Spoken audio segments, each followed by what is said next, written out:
what we can.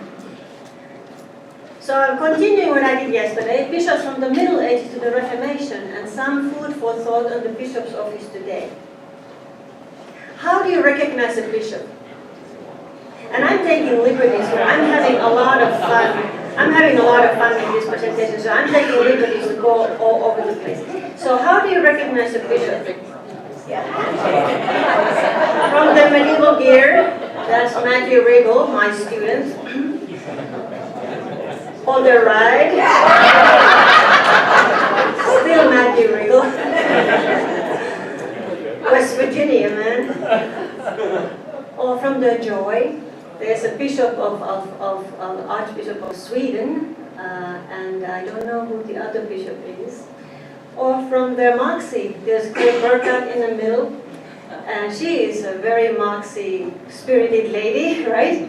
And I thank her a little bit because she invited me to their Synod Assembly last May in a really impossible time. I said, I possibly can, but she wooed me into it. And she asked me to think about Reformation then and now. And she did not just invite me, but a little bit like dear Bishop Wells, she talked with me about what exactly she wanted me to do, what the audience is, and I had prepared this overly ambitious academic lecture, and she called me, and we spent about an hour on the phone. She said, listen, Kiris, and that was really helpful. and then she said, I'll become your manager, you go on the road, and we'll just take this on the road. So we're working on that. So she's one of my, I don't know, not sponsor is not the word, but a mother of faith who really called me to work with the bishops. Work with the bishops. So with that invitation and this and something in the middle, I'm really happy to be working with the bishops from inside and out. Like, what are we doing here together? There must not be a gap between what the bishops do and what the pastors do and what the deacons do and what the seminary professors do. We have to be working together, and it starts by being in a room together and listening. How do we know a bishop? There are all these symbols of the office. What's the fancy word for this? Yeah, that one. Whose power is it anyway? I mean, that's a reminder when bishops get the cross, that whose power is it? You carry it close to your heart. When women were ordained in Finland for the first time in 1988, right, in Finland, women were not ordained until 1988, and there was this big hullabaloo because the vote happened overnight, and we were all at the seminary, my generation, and we were not even prepared for that possibility. We all were going to become something else, but we wanted to study theology. And overnight, the news came that, wait a minute, we can be ordained? Whew. Guess what the next question was? What will they wear? Women can't wear what the men are wearing, so there were all these rules about what size earrings, what color pantyhose, and they came up with an outfit that came with the cross. And so we had this outfit, I could show you pictures, it's pretty interesting, like Joan of Arc going to war. But we had this cross. And then people said, but now you're really confusing people because bishops carry a cross in Finland, not the lady pastors. So the outfit that goes with the bishop's office is almost like a costume show, right? And people don't necessarily know why do the bishops still wear these things. And for some these items look Anglican or Catholic or medieval, and they are. So how to educate our people about what's positive about continuing to wear these vestiges, is that a word? Walks like a bishop. I love this picture. This is from Lund. Walks like a bishop, talks like a bishop, thinks like a bishop. Look at the color. So, thinking about the medieval bishops a little bit, what was going on before Luther, or in Luther's time, with the office of bishop? It seemed like the bishop's office had exploded. There was so much to do. Management, finances, large territories, constant discipline issues, traveling extensively. Traveling in the Middle Ages, can you think about that? So the temptation is maybe not to show up. But anyway, so you're defending your lands, you have to have an army to defend your lands, because there are people who don't care that you're a bishop. They might come and take your land. You could have a bishop who has several dioceses. Can you imagine? That's a nightmare. It's enough to have one diocese. Imagine that you had 2 synods. But that's common in Middle Ages, that you could have more than one synod, because with that came land and power and wealth and all that stuff. So our bishops are feudal lords. They really are lords, landowners and leaders. And they really looked like the prince, except the headgear. That was an easily recognizable sign that these princes were a little different. This is Archbishop of Magdeburg, one of the famous Reformation bishops. So the issues are, well, let's say, so not all the bishops in the Middle Ages are necessarily ordained. They could have more than one office. Their daddy could buy an office to the son. It was quite possible to buy yourself a bishop's job. Not everybody was living up to the expectations. They could never show up, problem, or they could enjoy multiple offices. This is case in point Albert on Magdeburg, one of the men who was not ordained, who was underage, who already had bishop's seat, but wanted that one particular one, and had to borrow money to pay for that dispensation from the Pope. And some of the money, how he was going to pay back, is to let people sell indulgences in his land, so that then some of the money would go back to Rome, and some of that would go back to pay for the special privilege for him to have 3 dioceses, 3 synods. This is one of the issues that really Martin Luther fired up. This is the dude who has a coin in his name, like that kind of episcopacy. So a solution for these medieval bishops was, well, either not to show up, all that, or have support staff. Wow, you could have support staff. How many bishops don't have a support staff today? It's amazing. We are running out of money, I guess, and we expect our bishops to do everything from travel arrangements to bulletins, and same goes for seminary professors. We really do everything ourselves because we have no money for support staff, which is a vocation too. Anyway, so that's a connection to the issues in the Middle Ages. And if you are really far away from your people, you could nominate somebody to be your representative. So then comes Reformation. People want to simplify. Why do we need bishops? What is the bishop's job really? Is it to be a political lord or spiritual lord? In order for the Reformation to take place, really, for it to really become an official movement, and not just a movement but an institution, it was crucial in the 16th century that some of the bishops joined the movement. It was really, really important because the bishops were so important. It's almost like you can't have a society without the police force or a court system. It's that kind of a thing that you had to have bishops who would leave the Catholic Church and join the evangelical movements and lend their episcopacy to that. They also needed bishops' personal presence. They needed real witnessing, confessing bishops. And they thought, if we are thinking about this office of bishop, and it really wasn't really a doubt in their minds that we would, it wasn't even really a possibility to have a church without the bishop. Among the Lutheran, with Anabaptists, it's a little different story. So where to get for a good model for how to organize the bishop's office in the new church? As with everything with Luther, we go back to the early church and the Bible and the earliest ways, because that's where people have it right. That was his sense. Speaking of early, what does Cyprian say? Cyprian is one of the early guys who has a lot to say about episcopacy. How does he look like? Like that. He's there with Southern Justinian.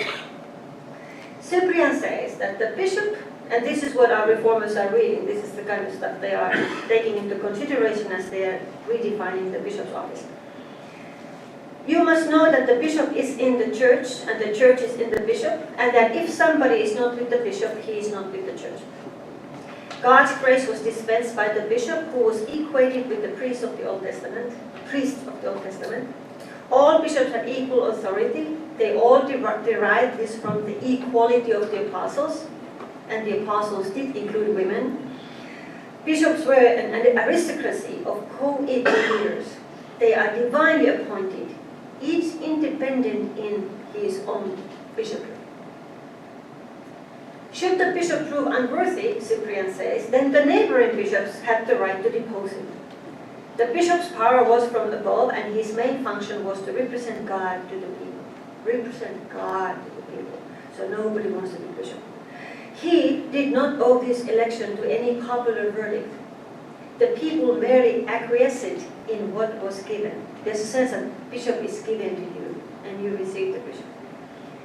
Resistance to the bishop was resistance to God. And whosoever is alien from him is alien from Christ. A wise bishop will do nothing without the counsel of his presbyters, his co-workers, and deacons, and the consent of these people.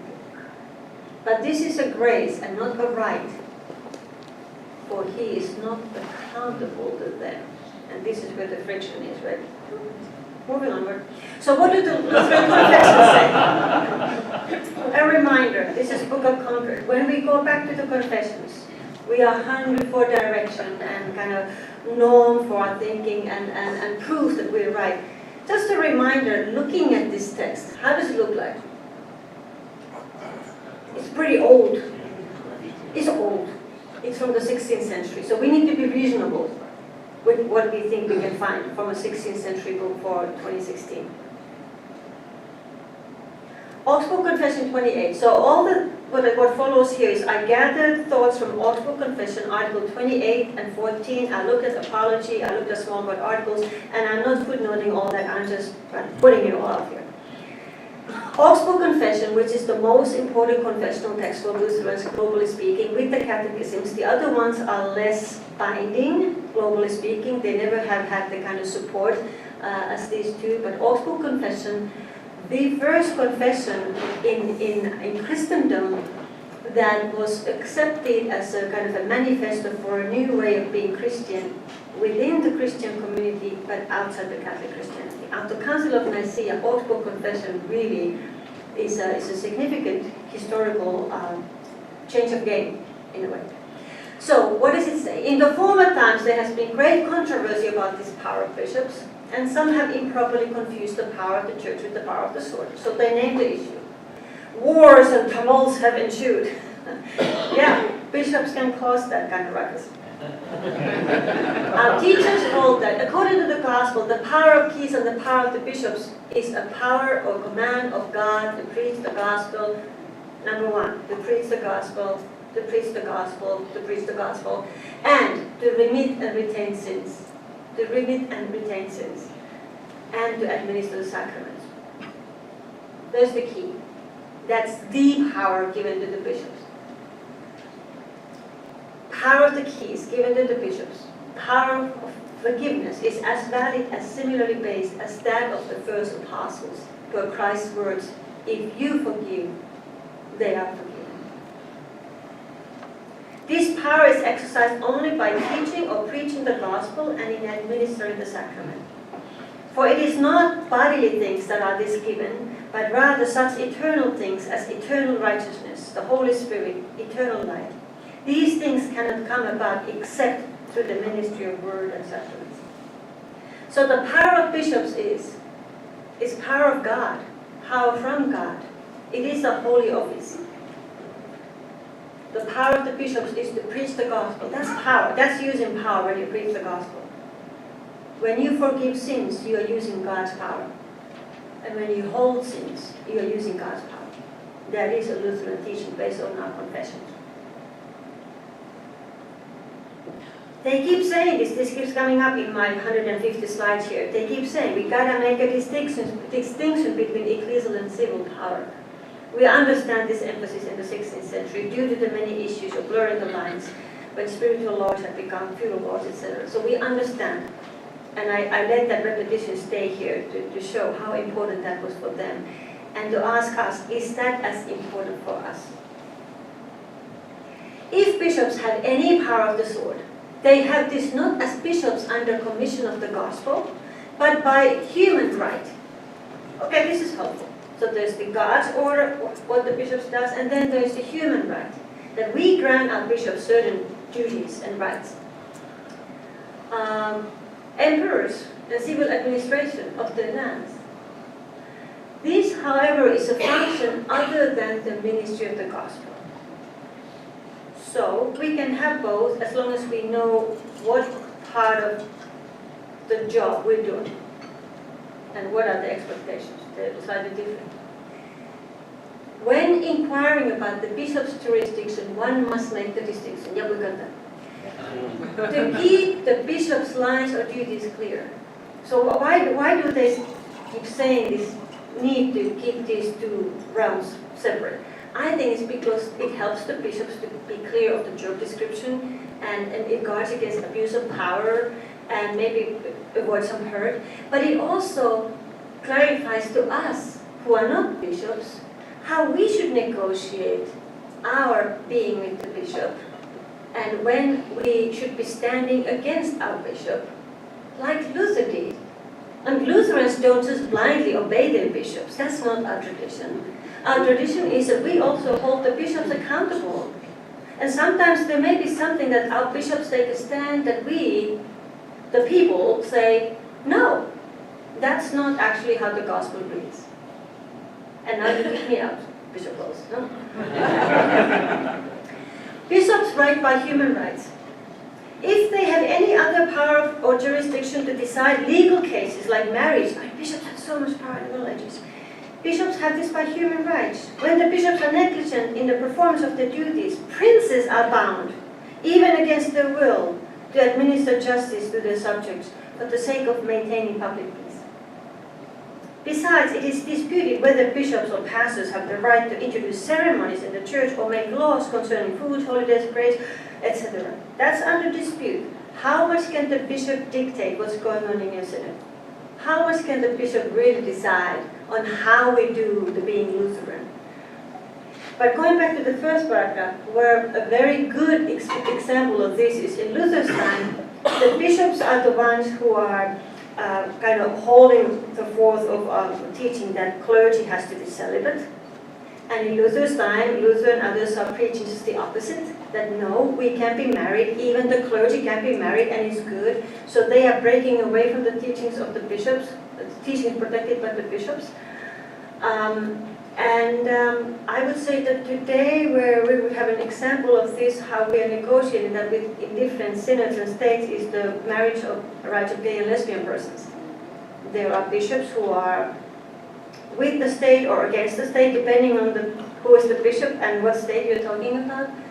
So this kind of thinking is helpful for us to think about how do we negotiate that when the laws and the theology and the bishop's person and people in your synod, that there's a conflict. So in that regard, I see why it's so important that they keep repeating that we separate these different realms in the bishop's office, and we choose when we give the bishops the power to decide over our general standing on certain issues. Yes, we could stop there, but let's move on. Reasons for breaking up with your bishop. If bishops command anything which conflicts the gospel, the churches must oppose it. If your bishop is teaching something that's against the gospel or against the scriptures, then we must not obey them. Which leads to the question asked earlier with Bishop Lohmann, that who is the teaching theologian of the church? Who reads the Bible right? We all read it right? But then how do we negotiate that? Bishops should never burden consciences with unnecessary traditions, and this is Luther's passion. He hates the bishops who teach and demand things that make people sin. And one of these areas is human sexuality, right? It is necessary to preserve the doctrine of Christian liberty in the church. Bishops and pastors too, are permitted to make regulation so that what is done in the church may be done in good order. But this is a human matter. This is not where we need to involve God in. The Lutheran way, bishops could easily retain the obedience of the church if they would give up those traditions which cannot be observed without sin. Again, human sexuality is a huge issue. If they will not, the Lutheran churches must follow the apostolic rule to obey God rather than humans. And how this happened, for instance, in Lutheran churches, we had women who were ordained when the church did not yet ordain women yet, or gay and lesbian persons finding their own Lutheran communities and ordaining gay and lesbian persons before the ELC was even anywhere near there. So this is called the Lutheran obedience, empowered by the gospel. It would be easy for bishops to retain obedience, but if they require observance and traditions that people cannot truly obey in good conscience, that's bad. Normally, because reformers don't consider themselves as founders of the new church, and this we know, we Lutherans know that, others don't necessarily know that Luther's intent was not to start a new church, far from it. But they wanted to maintain normalcy. The Augsburg Confession is a statement of how we are just normal Christians. We have a couple of issues, but we are normal. We are with the church, and part of that normalcy is that we have bishops. And the office of bishop is, as we heard earlier today, is ministerium verbi. It is really ministry of the word. Which means that a bishop is not a true bishop by virtue of his ordination alone. The only thing necessary for bishop's office is the ministry of the word, which is the true task of the bishop. The faith of the office depends on whether or not it serves the gospel. And we heard this very beautifully this morning with Bishop Roman's presentation. The church does not stand or fall by the office of bishop. The only thing necessary is the ministry of the word. Keep repeating, keep repeating. So they really don't say a whole lot of new, but that's my point.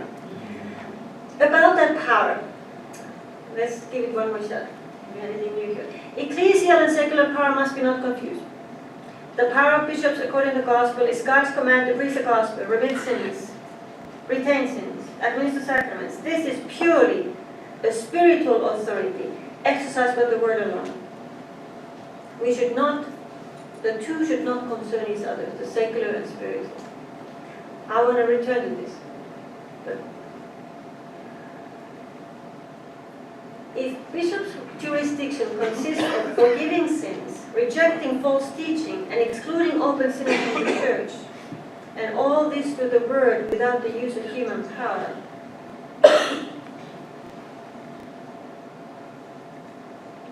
we're talking about power of the order and power of jurisdiction. Bishops have the power of the order, namely the ministry of word and sacraments, but they also have the power of jurisdiction, the authority to kick people out, excommunicate those who are guilty of public offenses, and they have a power to absolve them if they are repentant and ask for absolution. I wonder how many bishops would have stories of how many misconduct cases you've dealt with, and how does it work that you as a bishop have a right to forgive and restore, and then there are regulations and laws, and we could probably have a really painful conversation on that.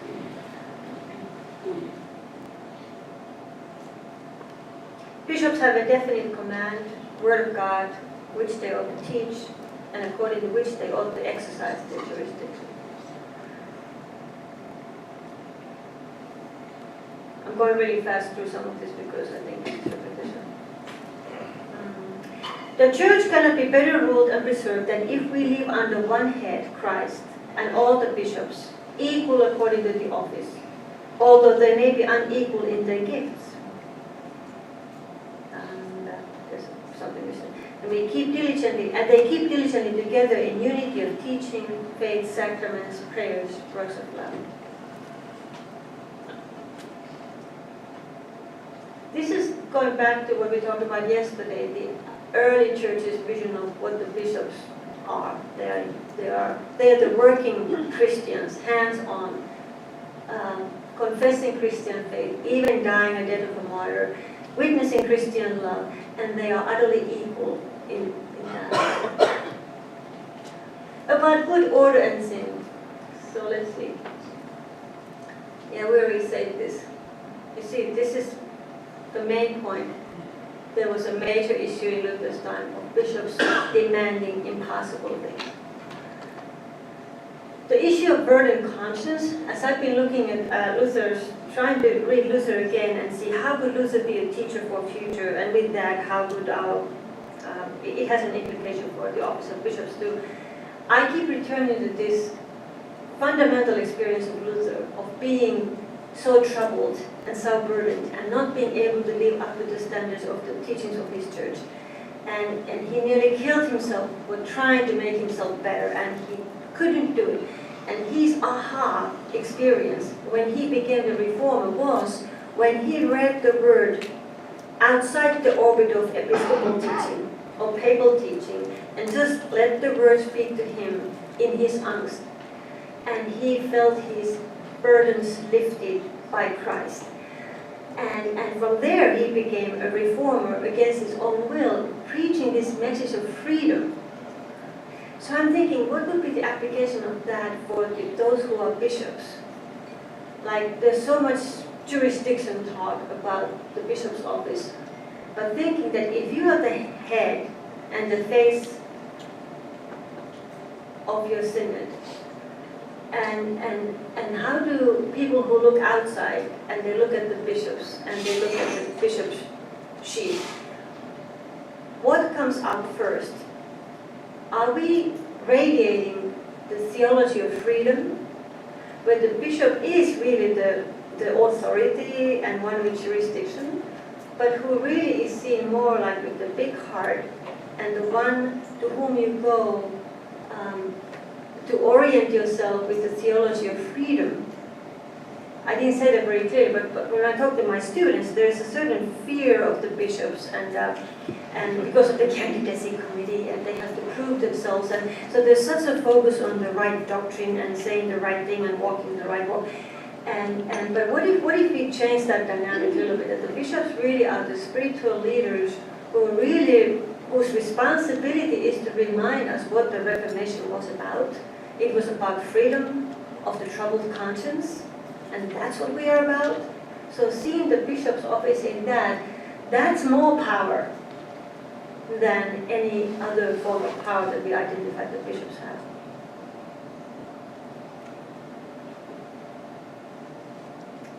Yeah, repeating still. Obeying God more than humans. That is the Lutheran motto, and we have lost a little bit of that courage to obey God more than people. That was vital in the 16th century, and maybe we should say it's vital today too.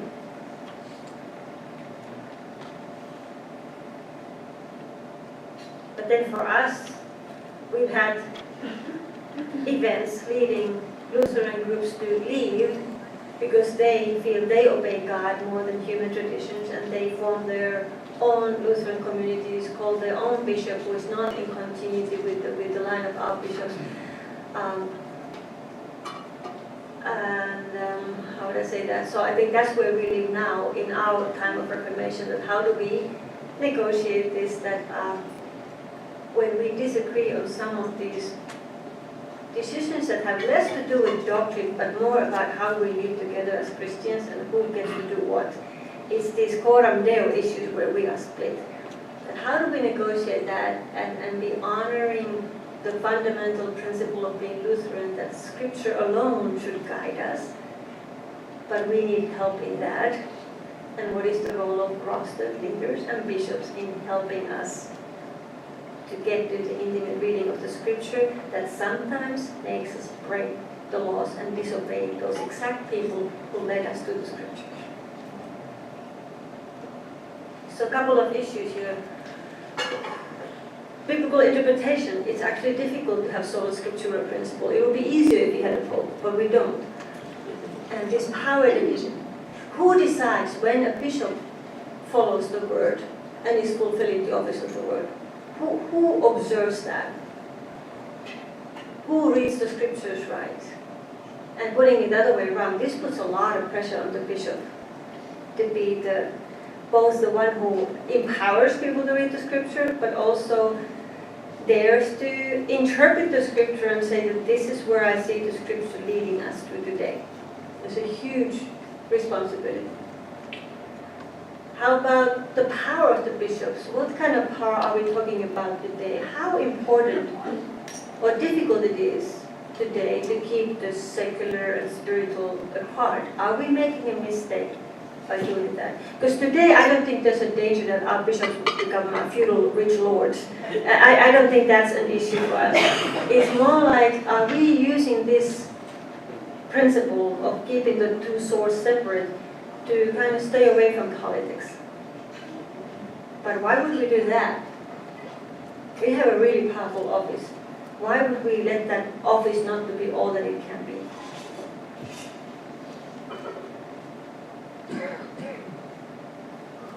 And this idea that bishops, if they have secular power, we understand that they have that in secular offices. In North American context, these statements really don't make any sense. We live in a country where we try to keep religion and politics separate, and I'm still, after 26 years, I'm still learning this, and I'm puzzled and in awe at the same time. I come from a country where church and state were married from the get-go, and where, for instance, when you're a pastor, you officiate the weddings and you make the marriage legal. You have a state function. And when you baptize babies, you write the registration of a new citizen, so you serve the state too. You are authorized to do those things. And people pay taxes, state taxes, and they support the church. So we don't actually have to worry about funding too much because it's taking care of through taxes. So there's this kind of marriage. And it worked very clearly. It was like, it wasn't an issue. But in our context, it is an issue because. But really, how helpful is this division today? How would we redefine that? What kind of powers are we expecting from our bishops today in terms of the secular, outside the synod office? Do we have expectations of bishops to enter the state life more so than us regular people? These are some of our beloveds. I thought in our words some pictures need to be here to waking us up. Our beloved ELCA bishops there. What do we expect from these people? That they gather and talk and have no power? Is that good use of our resources, that we have these people with no power? Or do we invest on these people power? Do we give these people power to go and change some laws, get into those conversations with a really strong Lutheran public voice? That's a stewardship issue also. There are new ways and visions happening, and we have more women bishops now than we had when I came to this country. Finland had its first female bishop ordained just a few years ago. Jennifer Christ, and just the fact that we have new kind of bishops coming to the room. I haven't been in the room where all the bishops meet, but I would imagine that the dynamics are changing, and the visions are changing, and the ways of deciding and involvement are changing, because we bring different experiences to the table. Massive changes ecumenically. I mean, would you have imagined that the Pope, Roman bishop, is meeting with our Pope, Elizabeth Eaton, and they are friendly? Yeah, I mean, this is huge. This is huge. We cannot take this for granted. And that this Roman bishop, Francis, had he been a bishop and Luther was around, I doubt that this would have happened the way it did. And I think next week he's going to be in Uppsala. There's this big ecumenical gathering where Lutherans and Catholics are coming together. Yeah, Lund. And this is historical. And the bishops are instrumental in this, because those are the pathways of communication. Global issues. How do we think of bishops? We think we have figured out what the bishop's jurisdiction is and what they do, and they all teach in line with the teachings that we agree upon, while they also steer the teaching. The global issue is a wonderful issue, but it also reveals how we are not together as Lutherans on many issues. For instance, in Finland, where women were ordained in 88, I was ordained in 1989. A few years ago, a schismatic group started a new Lutheran church in Finland, housed in Helsinki, but they couldn't find a bishop among the Finnish Lutheran pastors who would go with the teaching of anti-women's ordination and kind of word-alone movement. So they got the bishop from Africa. So this is happening in Finland, and so we have a brand new Lutheran church in Finland where the bishop is from Africa. Where the African, how many of you have been to Africa? I haven't, but it's a different world, there are different issues, and we can force our values clearly there and vice versa, but we are suddenly now more in the same room with our differences, and the bishops are there to negotiate this for us, right? It's the bishops who negotiate the differences, so power to you. Finnish bishops. There is mostly spouses here, the women. There's one woman somewhere in the back. Yep. This is our female bishop from Finland, Irja Askola, who is a poet and a very mystical person, very written about spirituality, and was a little bit of controversy about, because there was such an expectation who would become the Bishop of Helsinki after Eero Vuovinen, so really with a deep voice like Eero and a doctrinally sound. And people wanted Irja. People in the Helsinki Synod wanted Irja, who is a poet and a spiritual author and a people's bishop. And she's doing a fantastic job. Which is she? She's the one in the, yeah. And you would not believe the kind of slanderous writing about this person before she was elected. Dismissing her mainly based on misogynist arguments, and the expectation for this first female bishop in Finland, where she was almost set up to fail, but she's not. So what kind of bishops do we need today? What would be helpful? What kind of leadership is needed? What power do the bishops really have in the church and in the world? How would we write the job description today if we could erase the past and let's write the job description? What do we want our bishops to do for us and with us? We give the power to the bishops to do that. God gives bishops the power and demand to preach the gospel and forgive and administer sacraments, but we decide on the rest.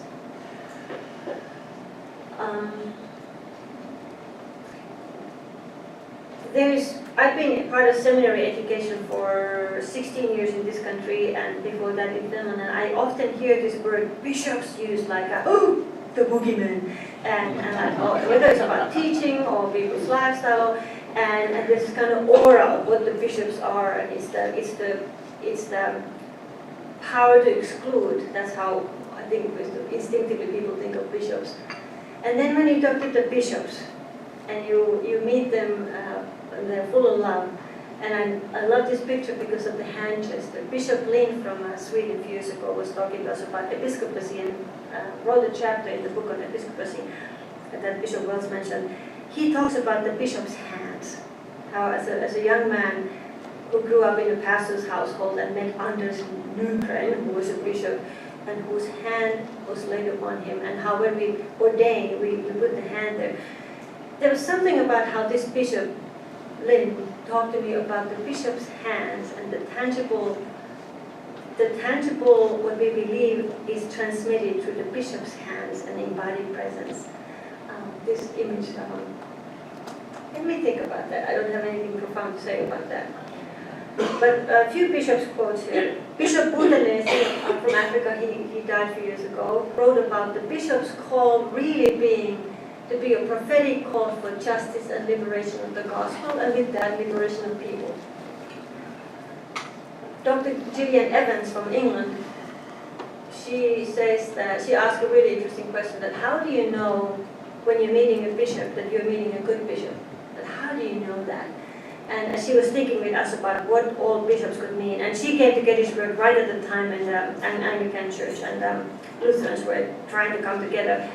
And she challenged us to think big, that don't be limited into what the history tells you what the bishops have been doing or what they should have been doing, but think big in this world and in this time, that what authority do you invest on these people who you authorize to be your bishop?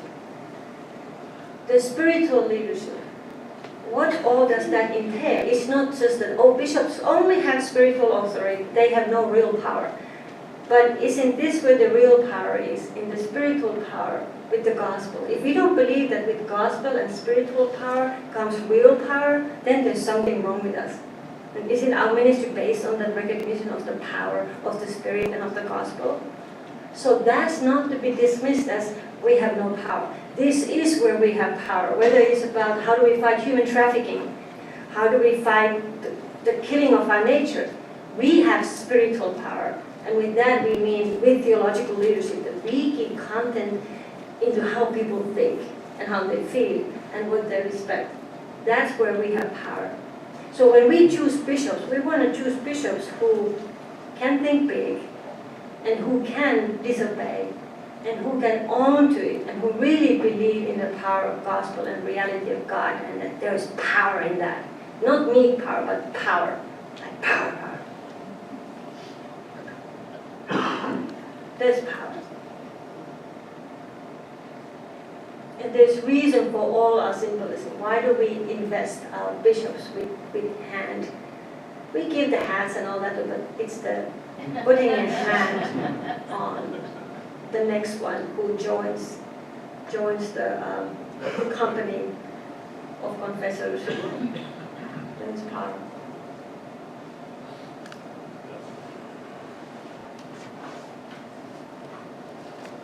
Any thoughts?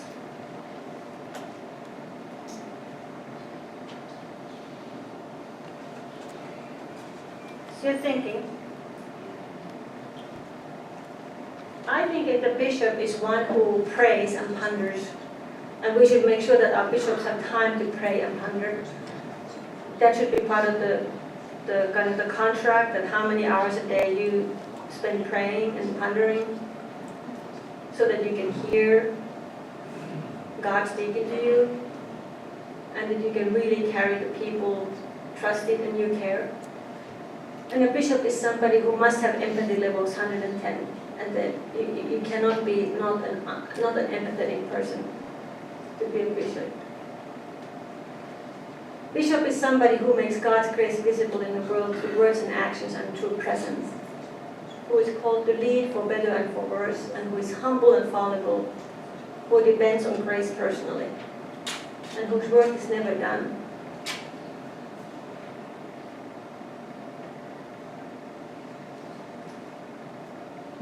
I have had many bishops in my life. I'm naming a few of them here. This is not all, but I have some connection with all these bishops, and then some.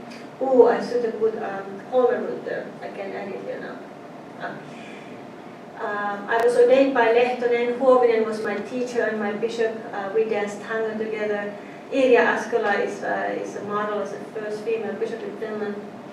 Bishop Naki, I don't know if anybody knows Bishop Naki here. I was going through some real hard time.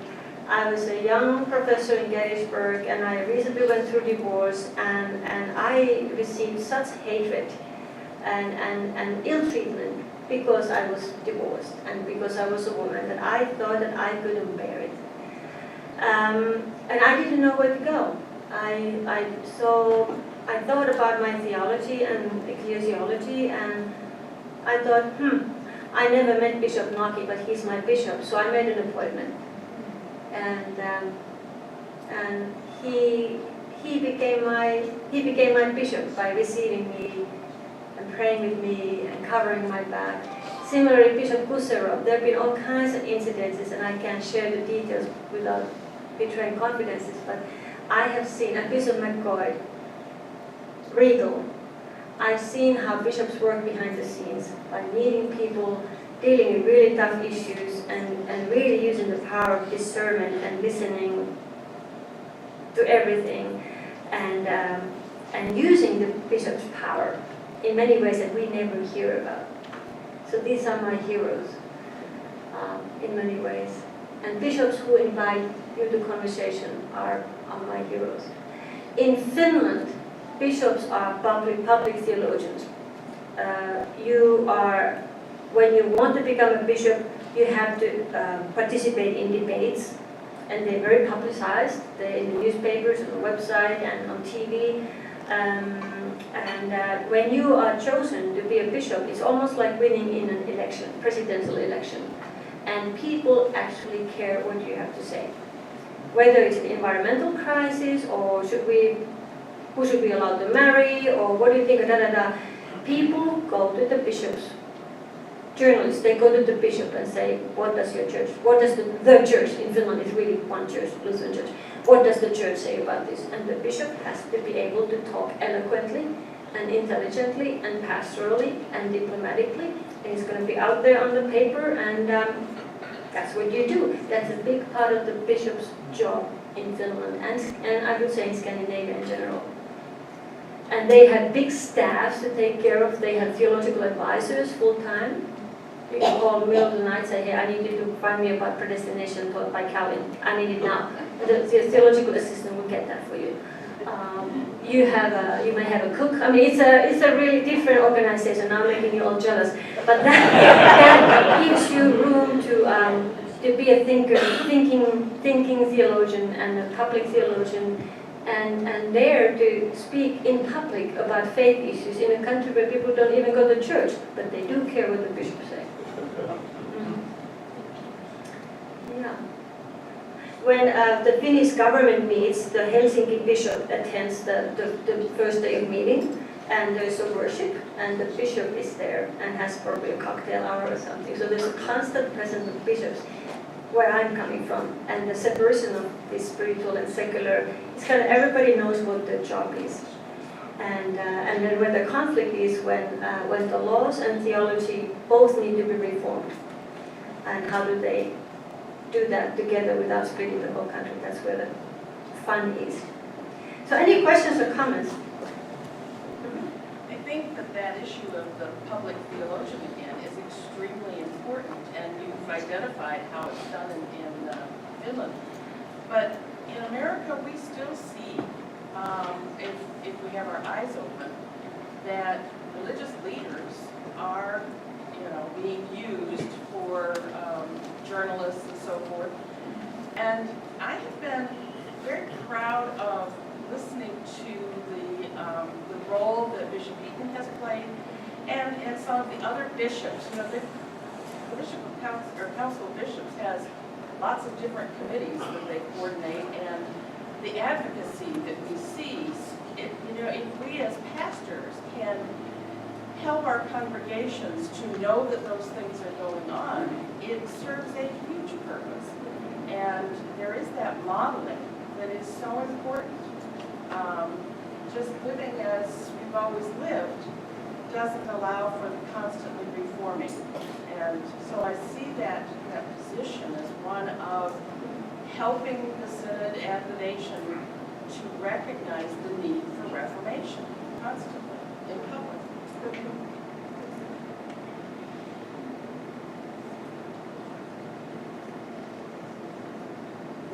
Could you say a little more about how bishops were in the early church, how they were chosen, selected, elected in the very early church? From the streets, you happen to be, like, I think Augustine's is a good example. You are listening to somebody's preaching and somebody identifies you, and the bishops I read about, it doesn't sound like there was a long discernment process.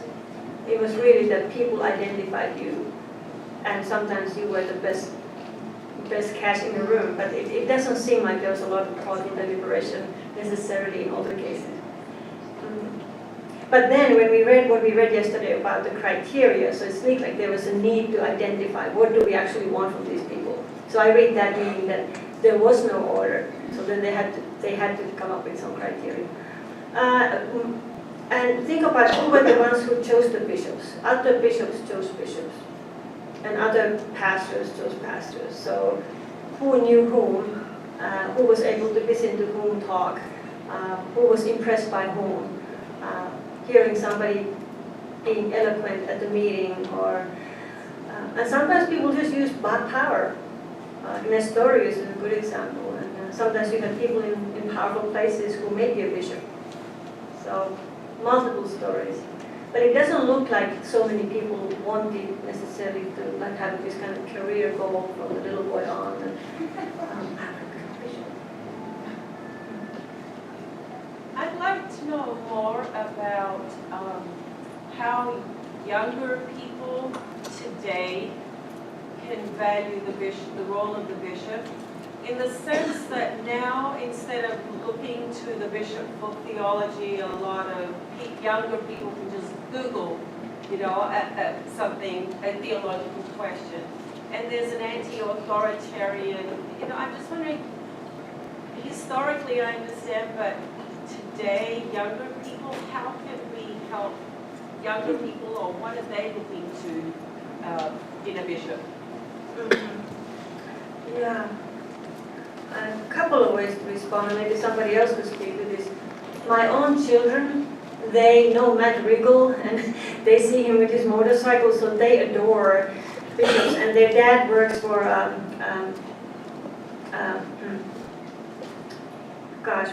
Bishop of Lower Susquehanna. Dunlap, my old student, come on, I should remember. So they see what the bishops do, so they have a very natural respect and kind of pity, like, oh, that's a lot of work.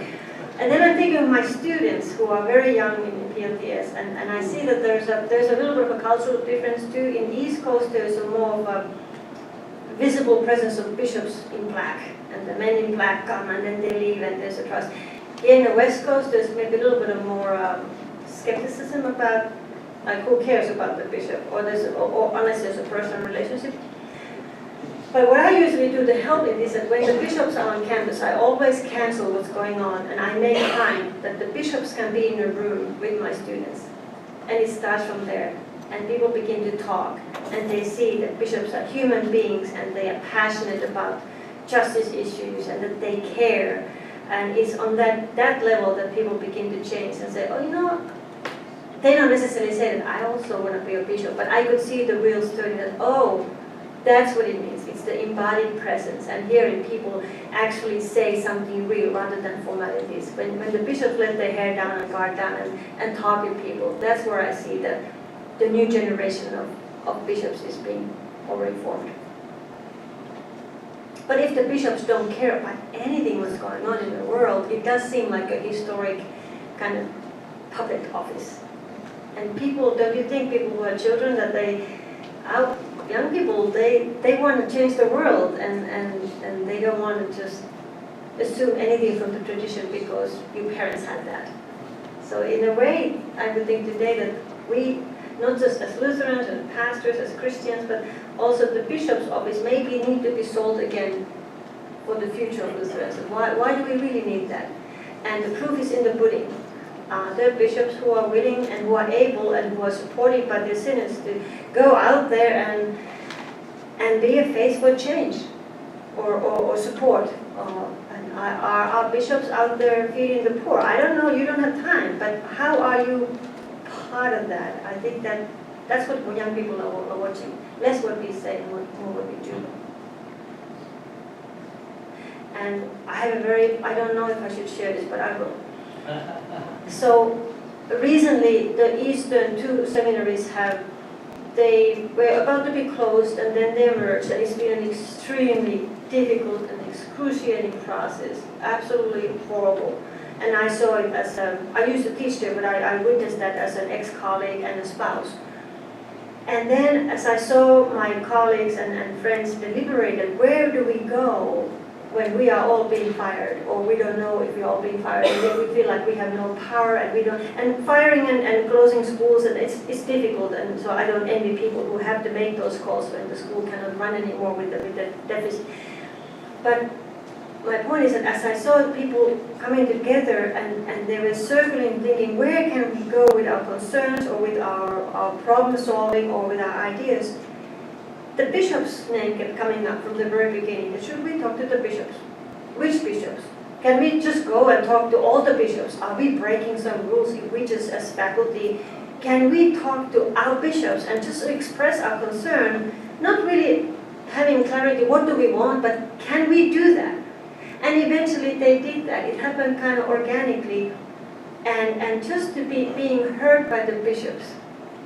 It was Holy Spirit in action. You see the healing and the empowerment in that there's somebody in our church we can go to who is not going to decide things for us, but who will pray for us and who are caring for us and our families. And that was the story of 2017 for me. I mean, that already happened. Seeing that kind of coming together, and it happened implicitly. There are no big news about that. Nobody's saying, "Hey, look what the bishop did," but something happened. And it's less about the agreement or disagreement, what needs to be done, but just that there is a place in our church where even seminary faculties about to be fired or losing their jobs can go with dignity and know that they have a kind of fountain of grace there. That's a really powerful testimony, I think, to the office of bishops. Because without that, my colleagues would have had nowhere to go. But think about it, where do you go? Chris, am I saying too much here? Yeah.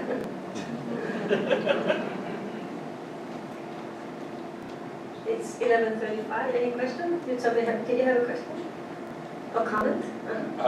Yeah, it seems to me that when it comes to the bishops as being the public face of the church, what has happened in America is that people who have no concept of bishop, but who take on that role, and I'm thinking here primarily of evangelical pastors with big congregations and television audiences, have taken over that role. They have said, well, nobody else is doing it, so we're going to be the face of the church. And the only bishop that really seems to counter that is the bishop in Rome. And so your Joel Osteens and your Pat Robertsons, they start saying this is what Christianity is. And what we say is what it is. And they de facto take on that role for an awful lot of people who don't know enough about the church to know that they are representing themselves and maybe a small group of people that would jump in to support them. Yeah. So in that regard, our bishops really, they already are a little bit more out there in the public, right? It would be good to have more public face of some position other than what we hear from. And I would love to hear, I don't know when I can hear that, how does it work out when the bishops are in a room and they come up with the bishop's position? Is there one? And sometimes there is, sometimes we're not sure. What is it? Wow.